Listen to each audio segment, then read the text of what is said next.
place ou les déclarations et positions des uns et des autres. Il s'agit simplement de le rendre inéligible. Je rappelle qu'il s'est agi en l'espèce d'une affaire de diffamation, donc d'une affaire privée. La partie civile, M. Mambay Niang, s'était dite satisfaite lorsqu'elle était sortie de l'audience et a remercié tous les Sénégalais. Quelque temps après, il a été reçu en conférence de presse et il a dit ceci. Ousmane Sonko n'a pas encore échappé à l'inéligibilité. C'est lui qui le dit. Donc, la réponse à la question de savoir qu'est-ce qui les motive est claire. C'est pour le rendre inéligible, c'est pour qu'il ne participe pas aux élections présidentielles en 2024. Alors, est-ce qu'on a le droit d'utiliser la justice pour écarter des adversaires politiques? Je pense que ce temps est révolu. Et l'agenda de la justice, disait Maître Amadou Diallo tout à l'heure, n'est pas l'agenda des politiques, ni l'agenda des médias. Il faudrait qu'on laisse la justice respirer un peu et laisser les politiques compétir ailleurs. Khalifa Sall a été condamné le 30 mars 2018, si je ne m'abuse, à 5 ans de prison. En juillet 2018, sa peine a été confirmée en appel. Et en décembre, la cassation est intervenue pour confirmer l'arrêt. En février ou janvier, sa candidature a été déclarée irrecevable. Les Wolofs ne disent-ils pas que Koundo bin Raïsa Mam, Bogissé Louniol Daou. Donc nous avons très vite compris que la position de principe du parquet, qui relève appel d'une décision qui oppose deux privés, nous avions compris que c'était simplement pour essayer d'écarter quelqu'un de la course. Parce que l'appel de la partie civile, Mambay Niang ne peut porter que sur ses intérêts civils. Seul l'appel du parquet peut remettre en cause les dispositions pénales du jugement. Ça résulte des dispositions de l'article 503 du Code de procédure pénale. Or, si seul l'appel du parquet, s'il est vrai, peut remettre en cause les dispositions pénales du jugement, seul cet appel du parquet peut permettre de corser la peine. On passera donc de 2 mois à 3 mois. Et si on est à 3 mois, Ousmane Sonko ne sera plus candidat. S'il est condamné en appel à 3 mois, c'est-à-dire 1 mois de plus, il ne sera plus candidat. S'il est condamné à une amende, parce qu'il n'a pas été condamné à une amende, mais à des dommages et intérêts, s'il est condamné à une amende supérieure ou égale à 200 000 francs d'amende ferme, il ne sera plus candidat. Si la cassation confirme la position de principe du juge d'appel. Donc on est dans une pente dangereuse. Et il faut le dire, il ne faudrait pas qu'on utilise la justice pour rendre inéligible un adversaire politique.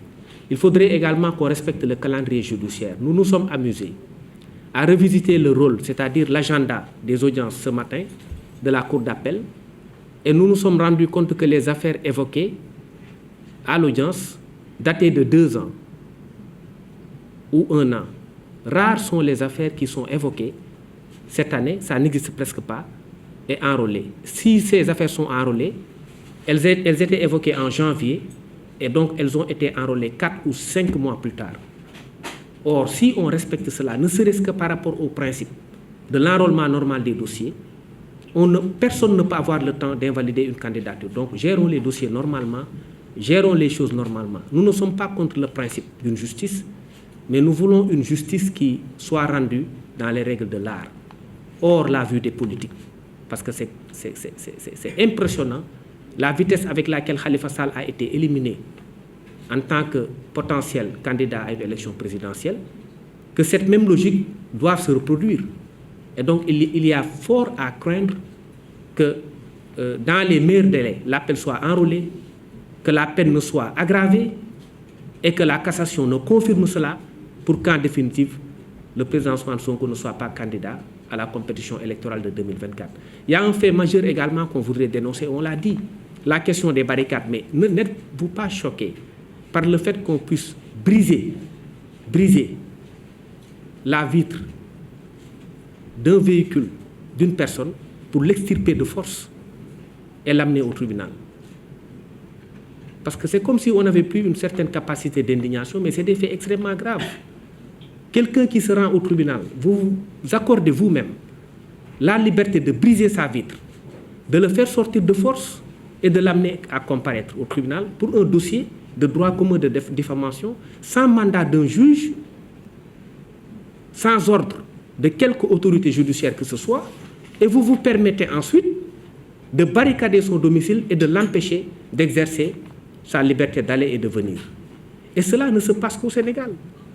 Et ça semble n'étonner personne. Et donc ce sont là des violations graves des droits humains qui aujourd'hui devraient être sanctionnées. Et sous ce rapport-là, nous avions déposé des plaintes, aujourd'hui restées sans suite au parquet de Dakar. Je voudrais juste vous donner deux exemples. Le dossier de Souleymane Teliko. Ce dossier a été évoqué le 2 avril 2021. Il est mis en délibéré pour le 18 avril 2023. Donc 2 ans, jour pour jour.